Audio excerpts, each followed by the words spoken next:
One of the most common questions I get asked is, what tools are needed to start in electronics? And the answer is, not many. This basic setup here, including a kit and a soldering iron, the solder and a pair of side cutters, will cost you about $15 on eBay. And they're absolutely fine. And to prove that, at the end of this video, I'm actually going to build a circuit board, not this particular one, but one of my own circuit boards using just these tools. And I'll show you that, that's all that's needed. So, cost-wise, I'll provide links down in the description down below. I'll provide eBay search links, non-affiliate links, just a cheapest first type search link so you can actually shop for the best deal. But it'll include the side cutters, is what I'd normally call these, but they're called them durable electrical wire cable cutter, cutting plier, side snips, flush pliers. They've, as is common on eBay, they've fuzzed out a logo here, which is probably a copy of someone else's product. But these ones came in at $3.28. Next item, the soldering iron. I kind of cheated here. I've used the USB soldering iron, which will need a power supply, but you've probably got a USB power supply and a power bank. This one came in at $5.76 with $1.18 American shipping tax. This shipping tax is the one that's been added on for America. Recently, it happened in July.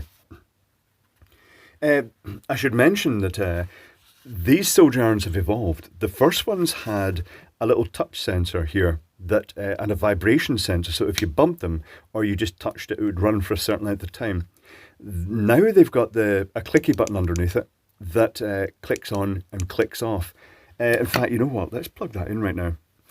At this point in time, I should mention that if you're working on delicate electronics, I don't recommend plugging them into a wall power supply because they don't tend to be earthed, and it means you get that slight AC leakage that you can feel off things when they're charging metal-bodied things.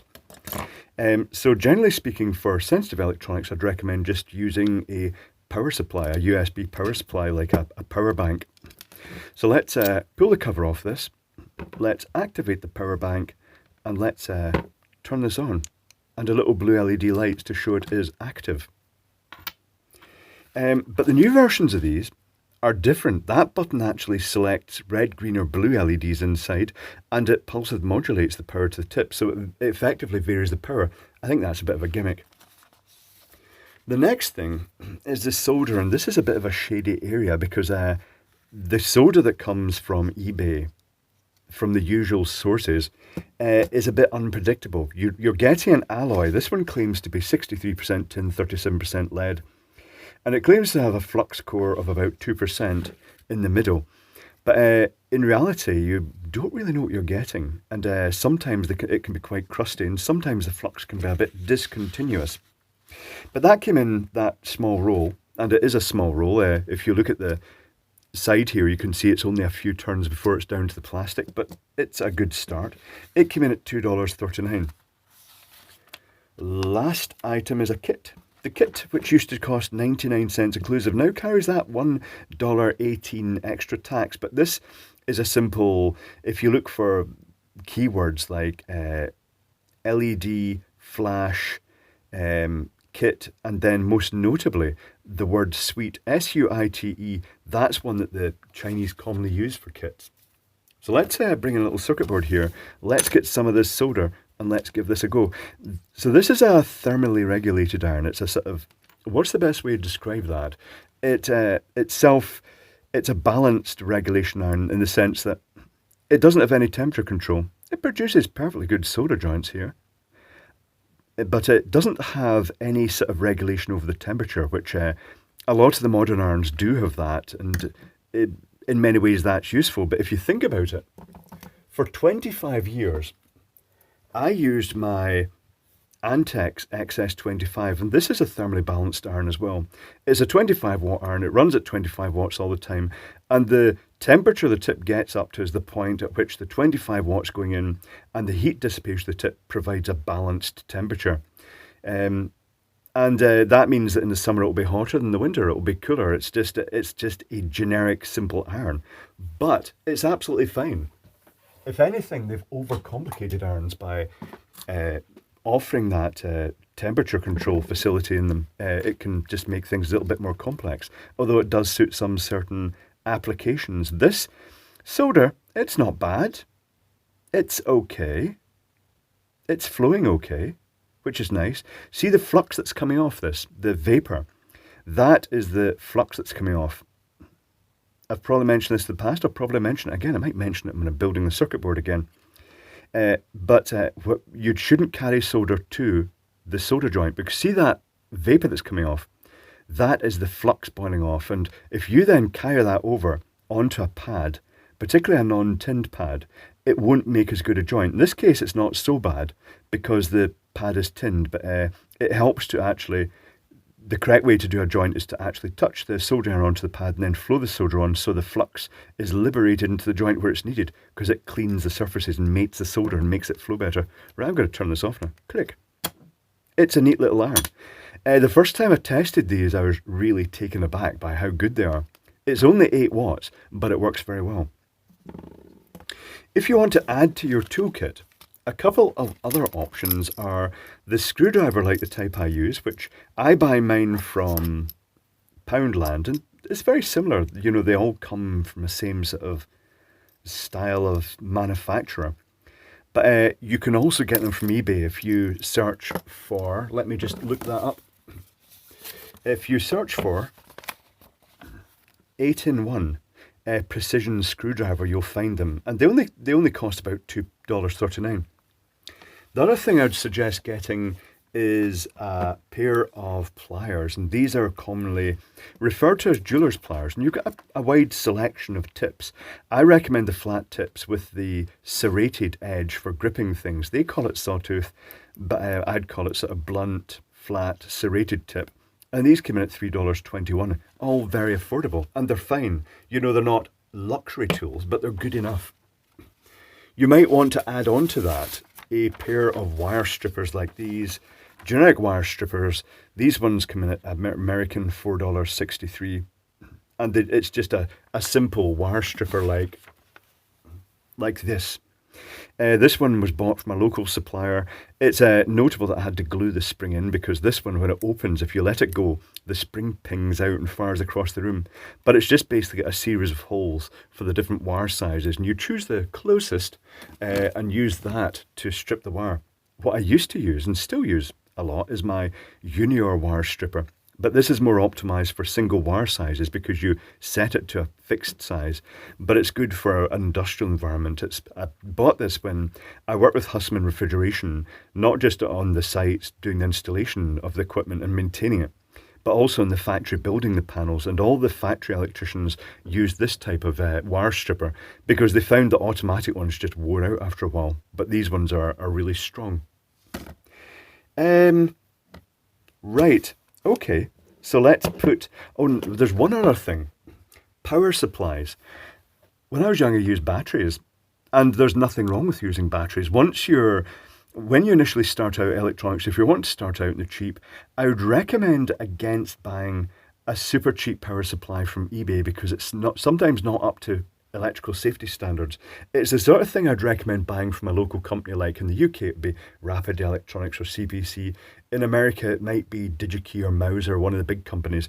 That way you're going to get something predictable. But initially you can use batteries. Technically speaking, you could use a USB power supply. In fact, it would be interesting to make a wee adapter with a current limiting resistor and a fuse, electronic fuse, to allow to make it more indestructible, that you could just use something like this for general sort of 5-volt supply. Meters. You see me use this basic meter. It's a fairly cheap meter in this range, the Amical. I choose it because it's got an absolutely humongous display. When I first started my channel, I had an Amical meter, and Amical saw that, and they sent me a few of the other meters, including this all singing, all dancing model. But the reason I don't use this one in the videos is because the display is much smaller. Although it's more capable and it's auto-ranging, it does have a much smaller display. So that's why I use that one. However, if you're starting off in electronics, ignore all the equipment snobs. See if you've got one of these little dinky cheapy meters. they're absolutely fine. They work. They're generally pretty accurate. It's quite easy to blow them up. It's quite easy to blow any meter up. If you put it across voltage and then turn it to the current range, it will effectively short the leads and it can damage the components inside. This particular one came from CPC in the UK, which is part of the Element 14 group, Farnell, and well, the Ben Heck show comes to mind because he's sponsored by Element 14, I think. But this one is notable because it actually has a fuse on both ranges. It's got a 5 amp range and it's got the 200 milliamp range. And it's got fuses, independent ceramic fuses in the both that are quite well rated. But while this little meter is okay as a starter meter and for bench work, it's not suitable for doing mains electrical work. You definitely wouldn't want to poke an industrial panel with this, especially around bus bars and things like that, because it's not rated for industrial work. If you were going to do that, then you'd be better using a fluke. And once you discover that you want a bit more, you can move on to other meters like, say, a Unity little clamp meter like this that does DC current. Or you could choose something like do what I did when I was young, go for the big, huge, chunky ones that look really great, like this TAC Life digital multimeter, which is, again, fairly affordable and is notable for it's got a fairly decent sized display. And when you use the backlight, it also lights a little flashlight in the back, which is quite nice, a little torch. That's a nice feature. But as you evolve, if you keep doing electronics, you'll end up with much more than 1 meter. You'll keep as you evolve in your understanding of electronics, you'll just get better tools. You might move up from this soldering iron to one of the temperature adjustable ones. Like I use a Yahoo 8786D, which is not just the soldering iron, but it's the hot air pen as well in one unit. But I bought that a while back. I don't know if that's still a standard model. But there's lots of options, and as you get more into electronics, you can just evolve.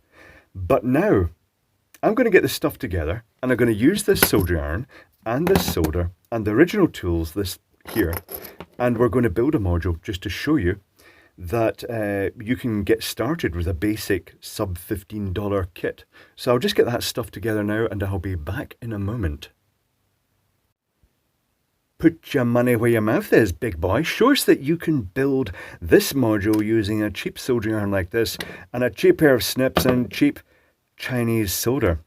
So the first thing I'm going to be doing here, this is a module that I designed a while ago that it interfaces with the Doppler or passive infrared modules, and all it does is it takes a USB cable in and it will drive some LEDs.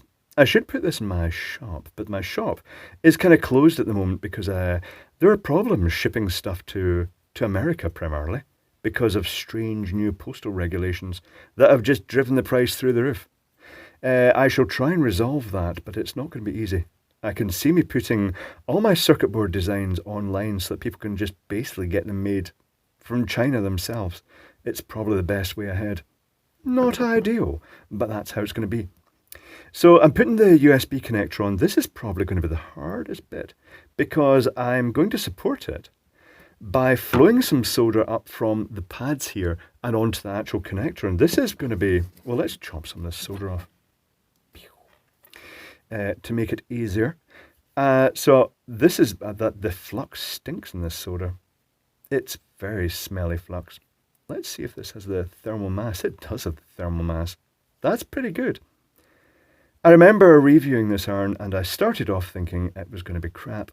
And then it turned out that this little soldering iron is ridiculously competent. I mean, it's not capable of doing super high mass joints, but it's capable of doing decent solder connections.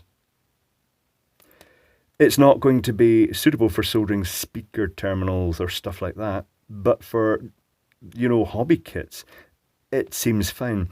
This solder it's okay. It's not really flowing as well as I'd like, but that's just one of the perils of Chinese solder. This is why I tend to recommend getting it from local supplier. But having said that, in the UK, Rapid Electronics, I don't know how it is with CPC, but they're refusing to sell lead-based solder to hobbyists.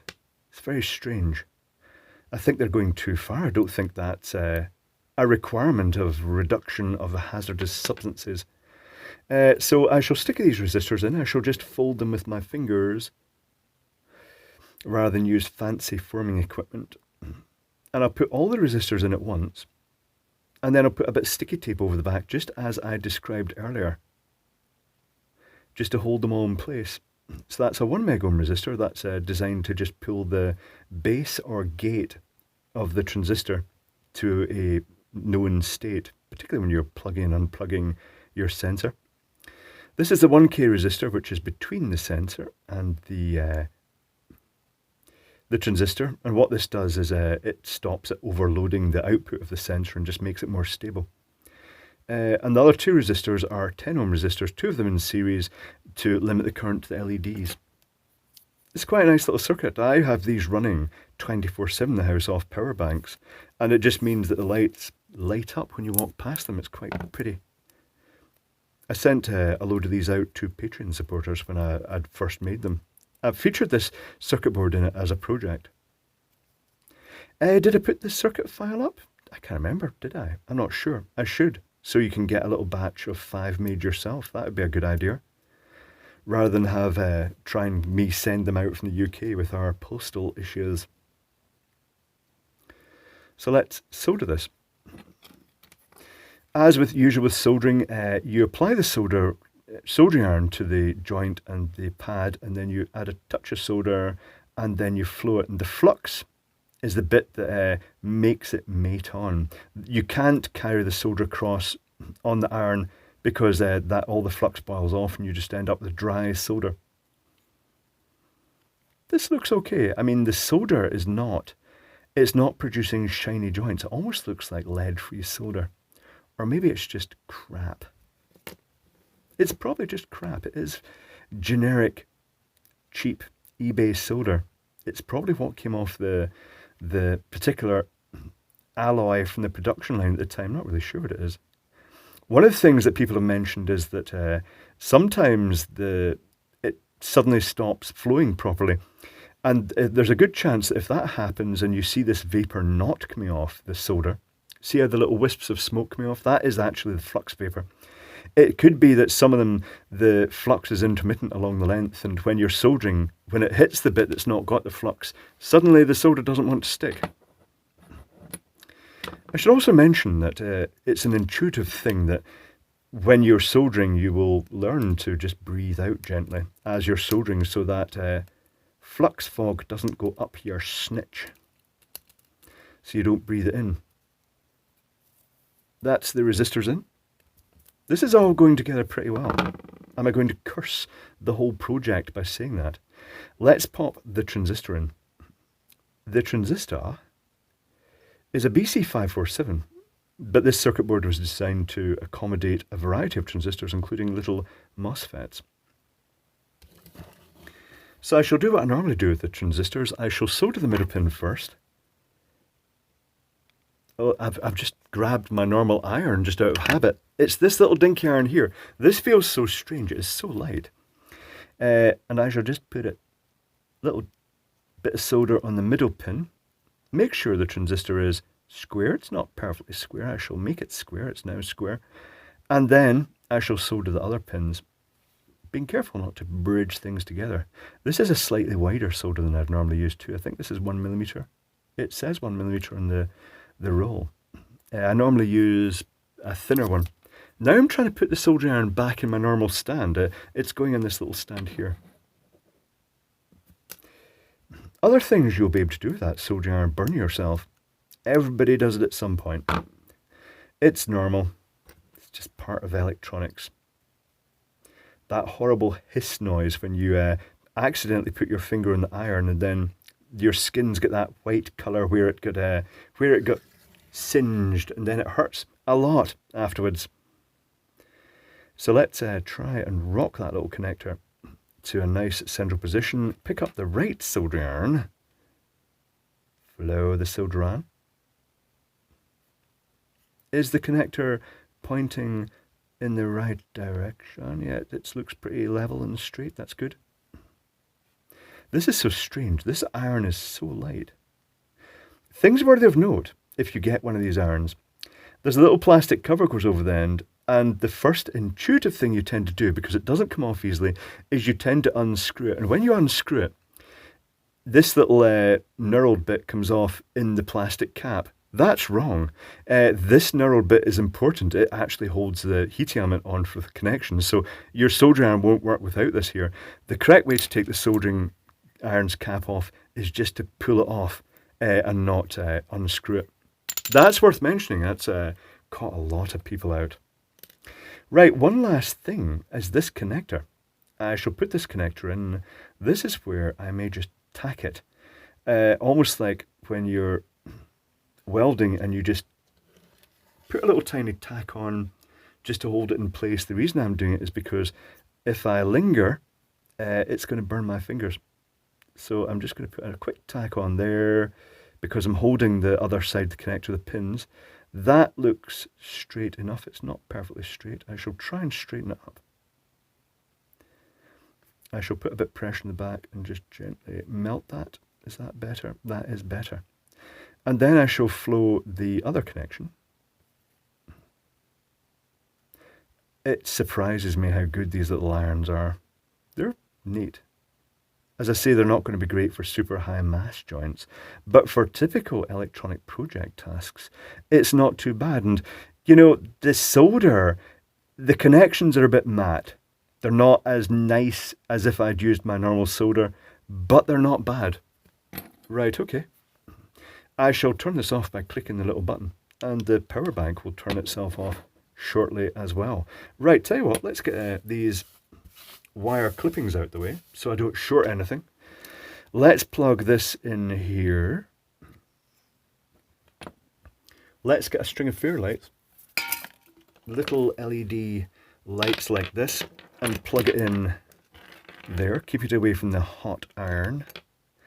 And bring in a handy USB lead. And this is where it's going to be a bit awkward because this Doppler is very sensitive, this unit. It will detect any movement in the vicinity, and it's set for about a 30-second time delay, which is not ideal for testing because I'm not going to, you know, it's going to make it a very long video if I do that. The LEDs have lit. It's detected my movement. If I stayed absolutely rock steady for 30 seconds, the LEDs would eventually go out. It might be detecting my mouth moving though, so I'm not really sure how this is going to be. But suffice to say, that soldering iron, that pair of snips, that solder, all did a pretty respectable job of putting that circuit together. That was not too bad at all. And if you consider the combined cost of those items, was in the region of about, there it goes, it's gone out. If I move, it lights up again. It's working. Was it in the region of $10? And yet it let me actually do that project. That does not include the cost of your power bank, which will have to be a 2.1 amp power bank. But there we go. That's not bad. Using those basic tools, I have managed to build this to a perfectly acceptable level. So it shows that, you know, you don't have to break the bank to build electronic stuff. You can start electronics as a hobby really quite cheaply and get pretty good results before you move on to better things.